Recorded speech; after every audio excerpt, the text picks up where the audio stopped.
और जब मर्यादा से अधिक सहन करने की बात आ जाए फिर कानून का सहारा लेना चाहिए।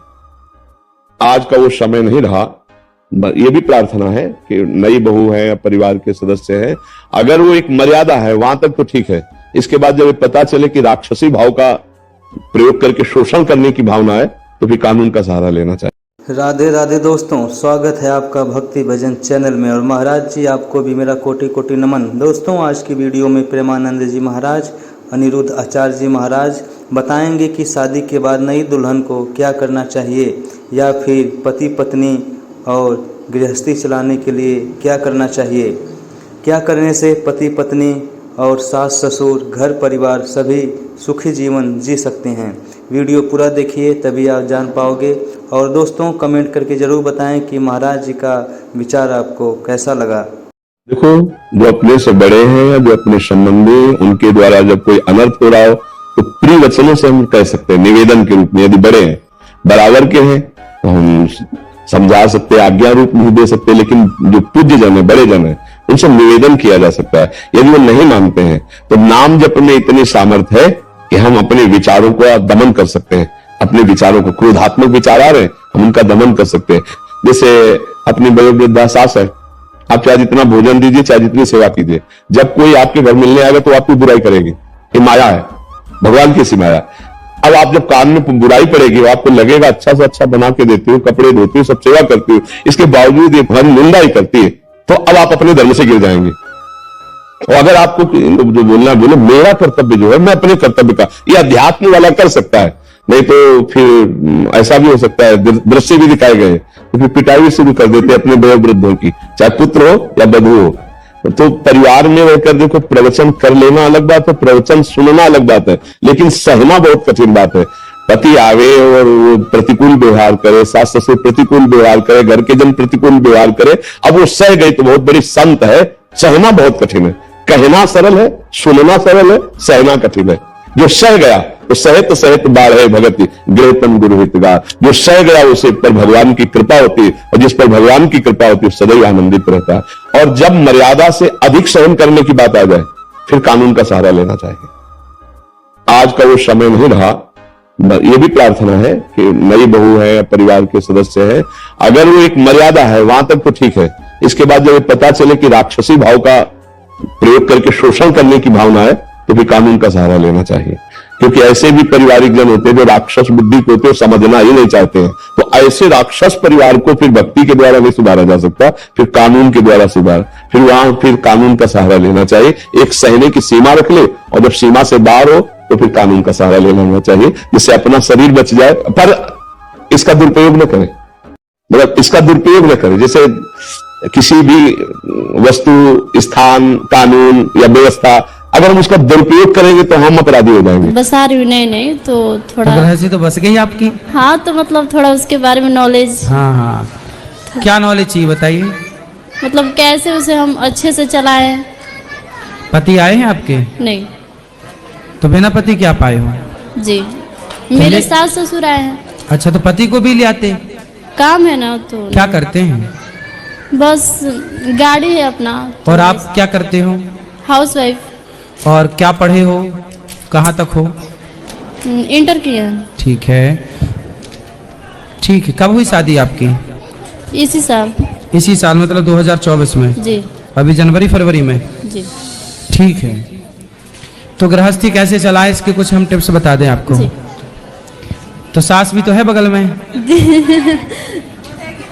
लेकिन सर बहुत अच्छी है। सास अच्छी है जी। तो आप दोनों की कुंडली मिल गई? हाँ। आप दोनों की कुंडली मिलेगी तो आपकी गृहस्थी बहुत बिंदास चलेगी।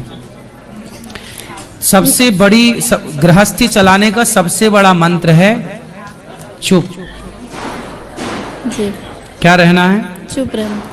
कभी अपनी सास को, अपने ससुर को, अपने पति को पलटकर जवाब नहीं देना।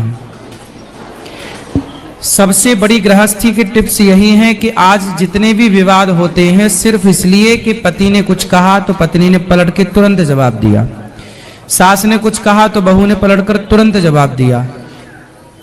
पति को भी ये बात समझनी चाहिए और सास को भी ये बात समझनी चाहिए कि बहू कुछ बोले तो सास ये ना सोचे कि मैं तो सास हूं, बड़ी हूं, मालकिन हूं। बहू कुछ बोल रही है तो बेटी के रूप में उसे स्वीकार करो कि मेरी बेटी है, कुछ पूछ रही है तो उसे बताओ, कुछ सीखना चाहती है तो सिखाओ, है ना, बेटी के रूप में। और बहुओं की सबसे वही बहू बढ़िया होती है जो चुप रहे, क्योंकि सास 100 कहेगी और बहू ने 1 कह दिया तो सास का 100 कोई ना सुनेगा, पर बहू का 1 सबसे ऊपर हो जाएगा। ये रीति है, ये रिवाज है। सास की 100 बातें कोई ना, अरे वो तो सास है, पर बहू ने 1 बोला। और वैसे आपकी सास बहुत अच्छी हैं, वैसे भी कुछ नहीं बोलेंगी। सब कोई बहुत अच्छा है। मेरी एक भगवान जेठानी करे भी ये है। बहुत अच्छे रहें सदा। जी। शुरू में सब अच्छे रहते हैं। आप भी अच्छी हो शुरू में, सास भी अच्छी है शुरू में।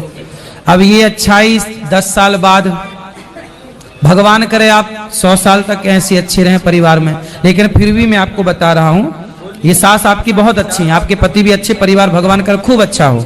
लेकिन फिर भी आपके लिए क्या हमने बोला, चुप रहना। कभी सास गुस्से में, कभी पति गुस्से में, भाई देवर कोई भी, ससुराल, क्या ससुराल पक्ष में ना हमारे भारत की जो मानसिकता है वो मैं बोल रहा हूं। भारत की मानसिकता क्या है, पुरुष प्रधान देश है ये।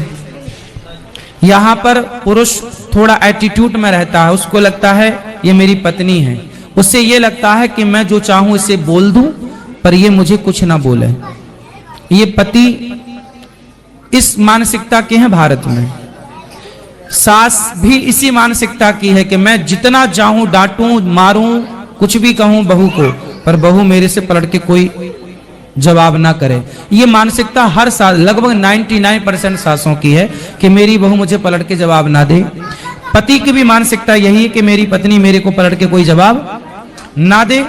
और हर जेठानी भी यही है कि मेरी देवरानी मुझे कभी, पर मैं कितना भी अत्याचार करूं, तू ही सारे बर्तन धोल, तू ही सारे कपड़े धोल, तू ही झाड़ू पोंछा कर, फिर भी तू पलट के कुछ बोलना मत।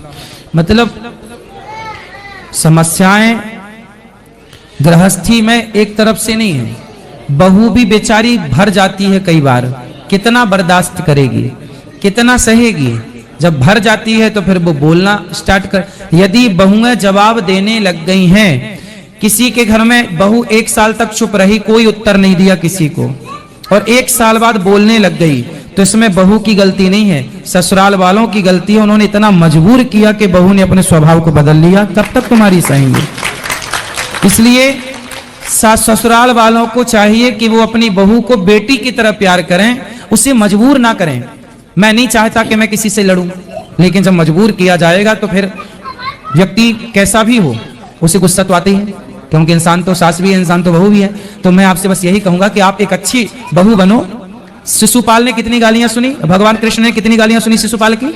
100। हाँ, ये गृहस्थी का मूल मंत्र है कि 100 बातों तक तो कम से कम चुप रहो। 101 भी हो तो उत्तर देने की जरूरत पड़े तो 2, वरना ठीक है। और पति पत्नी यदि आप खुश हैं तो सास को कभी जवाब नहीं देना चाहिए। बहुत बहुत धन्यवाद दोस्तों वीडियो पूरा देखने के लिए। दोस्तों मुझे उम्मीद है कि आप लोगों को महाराज जी की बातें बहुत ही अच्छी लगी होंगी। तो दोस्तों ऐसे ही वीडियो देखने के लिए हमारे चैनल को सब्सक्राइब करिए, वीडियो को लाइक करिए, कमेंट करिए। मिलते हैं एक और नई वीडियो में, तब तक के लिए दोस्तों राधे राधे।